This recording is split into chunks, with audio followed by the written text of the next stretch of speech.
classic tic-tac-toe. The original game played on a 3x3 grid, where two players alternate placing X's and O's, trying to get 3 in a row horizontally, vertically, or diagonally. This simple game forms the foundation for all other variants and is mathematically solved as a draw, with perfect play from both players. If you don't know what tic-tac-toe is at this point, then I assume you lived a very sheltered life and you're probably homeschooled. 3D/cubic tic-tac-toe, played on a 3x3x3 cube, requiring players to get 3 marks in a row across any dimension, horizontal, vertical, diagonal, or through the cube's depth.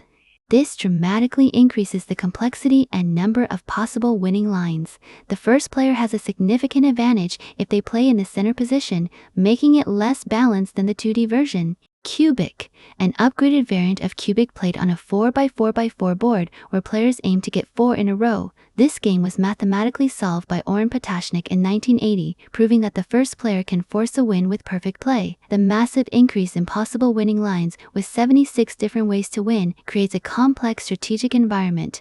Ultimate tic-tac-toe. One of the most popular modern variants, Ultimate Tic-tac-toe, features a large 3x3 grid where each cell contains a smaller 3x3 tic-tac-toe board. Players must win the smaller boards to claim squares on the larger board.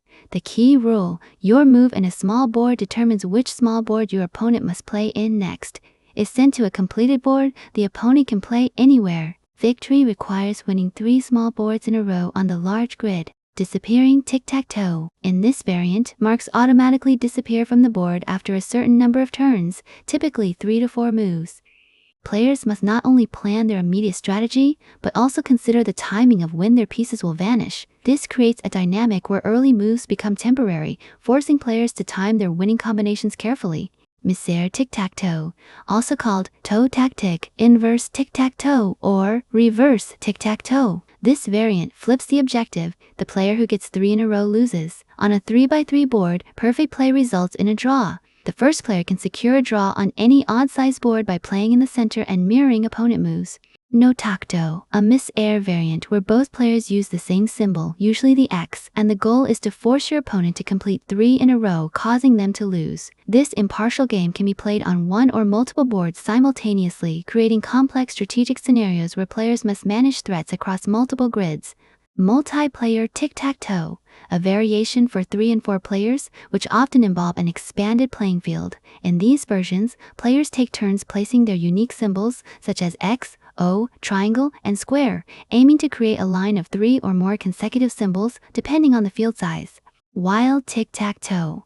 Also known as Your Choice Tic-tac-toe or Devil's Tic-tac-toe, players can choose to place either an X or O on each move. This creates a dynamic where players must think several moves ahead, considering both symbols as potential placements. You win by placing the winning symbol, regardless of whether it's an X or O.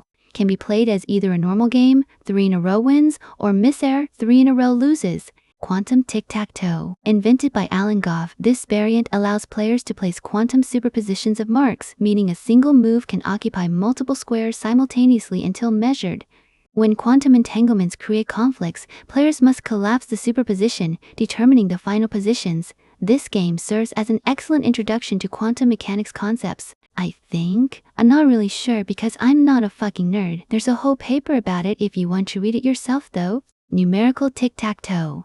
Invented by mathematician Ronald Graham, players use numbers instead of X's and O's. Player 1 uses odd numbers, and player 2 uses even numbers. Each number can only be used once. Victory is achieved by placing 3 numbers in a row that sum to 15. This is mathematically equivalent to standard tic-tac-toe when mapped to a magic square. Pick 15/number Scrabble. Players alternate choosing numbers from 1 to 9, with each number used only once. The goal is to collect 3 numbers that sum to 15. This is similar to numerical tic-tac-toe with the difference that players can freely choose what number to place, regardless if it's odd or even. SOS. Players alternate placing either S or O in grid squares. Points are scored by completing the sequence SOS horizontally, vertically, or diagonally. Scoring a point grants an extra turn. The player with the most completed SOS sequences when the board fills wins. Unlike other variants, this is typically played on larger grids to allow multiple scoring opportunities. Quick-so. Played on a 5x5 board of cubes, players can select blank cubes or cubes with their symbol that are on the edge of the board. Selected cubes are flipped to the player's symbol and pushed into the board, shifting an entire row or column. Victory requires getting 5 in a row. The push mechanism creates dynamic gameplay where board positions constantly shift. Treble cross. Both players use the same symbol on a 1x linear board, typically 1x8 or longer.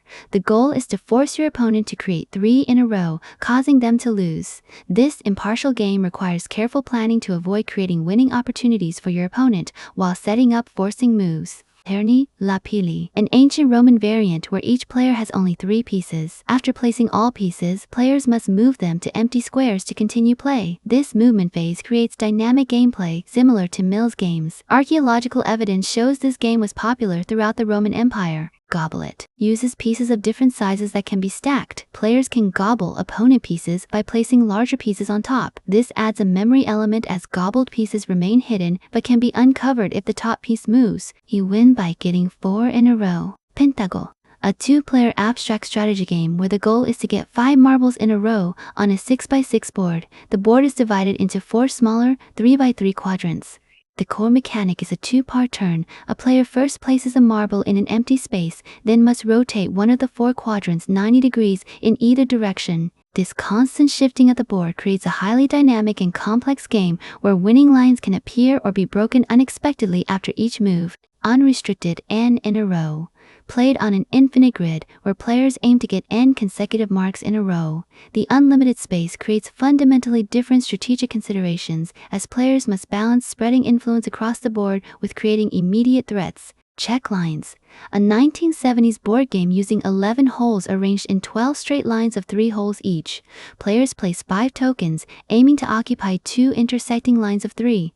After all tokens are placed, movement is restricted to adjacent empty holes. This geometric variant requires spatial reasoning and planning. Random turn tic-tac-toe. A coin flip determines which player moves each turn rather than strict alternation. This introduces chance elements while maintaining the core strategic gameplay, forcing players to adapt their strategy based on turn opportunities. Thank you for watching. If there are any variants I missed, please let me know in the comment section below. Please subscribe to Gains in Minutes to get more content like this. You can also watch our other video about obscure platform fighters by clicking the card on screen.